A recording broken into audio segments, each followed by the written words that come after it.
इंसान की सोबत इंसान के किरदार की पहचान होती है। बिस्मिल्लाहिर्रहमानिर्रहीम। J.Inspire से मैं हूँ इकबाल इंजवा।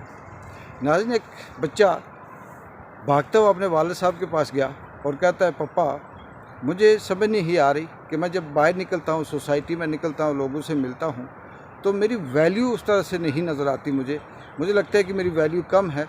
लोग मुझे वो अहमियत नहीं दे रहे, वो रिस्पेक्ट नहीं देते जो मुझे मिलनी चाहिए, या जिसकी मैं अपने अंदर जो फील करता हूँ कि मेरी ये वैल्यू है, वो मुझे नहीं मिली। वालिद ने उसकी बात सुनी और उसे एक कीमती पत्थर दिया और उसे ये कहा कि इसको बाज़ार ले जाओ और आम आदमियों में जो आदमी मिले उनको कहना कि ये मैं बेचना चाहता हूँ। जब वो कीमत पूछें तो आपने कीमत मुंह से नहीं बतानी, सिर्फ 2 उंगलियां खड़ी करनी है।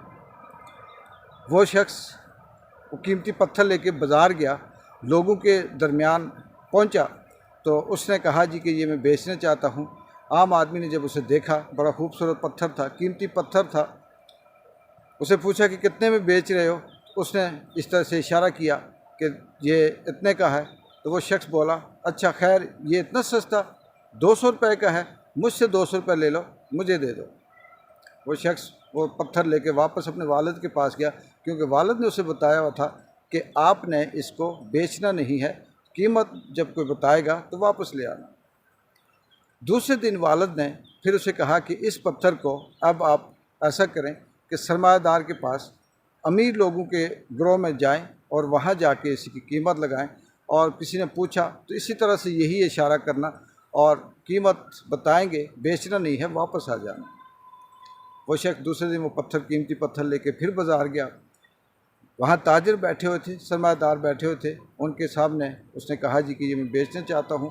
एक ताजिर ने कहा, इसकी क्या कीमत है? उसने 2 उंगलियाँ खड़ी की तो ताजिर ने कहा कि सिर्फ 2000 रुपये। ये तो ठीक है, मुझसे ले लो, ये मुझे दे दो। वो शख्स वापस आया और फिर उसने वालिद को बताया कि ताजिर ने इसकी 2000 कीमत ली। अब वालिद साहब ने उसे कहा कि अब तुम इस पत्थर को जोहरी के मार्केट में ले जाओ और उन्हें जाके बताओ। वो शख्स वो कीमती पत्थर लेकर जोहरी की मार्केट में गया और उन्हें जब कहा कि ये मैं बेचना चाहता हूँ, तो एक जोहरी ने पूछा कि इसकी क्या कीमत है। तो उस शख्स ने उसी तरह से 2 उंगलियाँ खड़ी की। तो जोहरी ने कहा कि 2 लाख रुपए ये मुझसे ले लो और ये मुझे दे दो। वो शख्स वापस गया और अपने वालिद से कहा कि इस तरह से उसने 2 लाख इसकी कीमत ली। तो वालिद साहब ने कहा कि ये जोहरी, ये पत्थर, इसकी वैल्यू, इसकी कीमत वही जानता है जो इसका असल इसकी जो खूबियां हैं, जो उससे वाकिफ़ हो।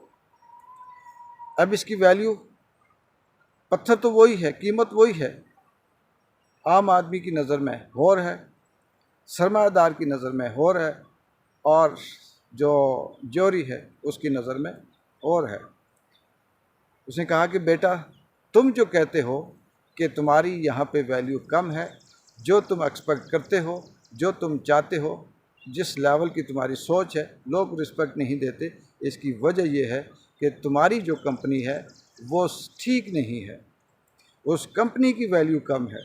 लिहाजा तुम कंपनी चेंज करो, अपनी सोबत, अपने दोस्तों को तब्दील करो और इस तरह से उन लोगों के साथ उठना बैठना शुरू करो जिन लोगों के साथ तुम्हारा मेल जोल या तुम्हारी वैल्यू बढ़े, या जो सलाहियतें तुम्हारे अंदर हैं, जो खूबियाँ तुम्हारे अंदर हैं, उन खूबियों वाले लोगों के साथ बैठना शुरू करो, तो देखना किस तरह से लोग आपको इज़्ज़त देंगे। बिल्कुल इसी तरह नाज़रीन कि हमें इस कहानी से ये बात भी समझ आती है कि बहुत दफ़ा ऐसे होता है कि हमारे माशरे में बहुत अच्छा शख्स होता है, बड़ा इखलाकी होता है, पढ़ा लिखा होता है, प्रोफेसर होता है, या डॉक्टर होता है, वकील होता है, ये बहुत अच्छा अपने आप को कह लेंगे सोशल एक्टिविस्ट होता है, उसके अंदर ह्यूमैनिटेरियंस बड़ी खूबियाँ पाई जाती हैं। लेकिन बदकिस्मती ये होती है कि वो रुल रहा होता है, उसकी कहीं वैल्यू नहीं होती। उसकी वजह यही होती है कि वो अपने उस ग्रुप के अंदर नहीं होता, अपने उस असल जगह पे नहीं होता, वो आम लोगों में होता है, जो जिनकी सोच एक बड़ी महदूद सी होती है, जो एक दायरे के अंदर रहकर बात करते हैं, बस वो उसी हिसाब में रहते हैं, और जब वो उनके साथ होता है तो लोग भी इसे उसी तरह का सोचते हैं। इसीलिए अगर आप ये चाहते हैं कि आपकी सेल्फ रिस्पेक्ट के मुताबिक लोग आपको इज़्ज़त दें, लोग आपकी वैल्यू करें, लोग आपको कंसीडर करें, तो अपनी खूबियों को उन लोगों के साथ जोड़ें जो आपकी खूबियों से मिलते हैं। अगर नहीं तो इससे बेहतर है कि आप तन्हा रहकर अपनी कुछ डेवलपमेंट करें, अपनी कुछ बेहतरी करें और अपनी वैल्यू में इजाफ़ा करें। इकबाल जंजुआ को अगली खूबसूरत कहानी तक इजाज़त दें। अल्लाह हाफ़िज़।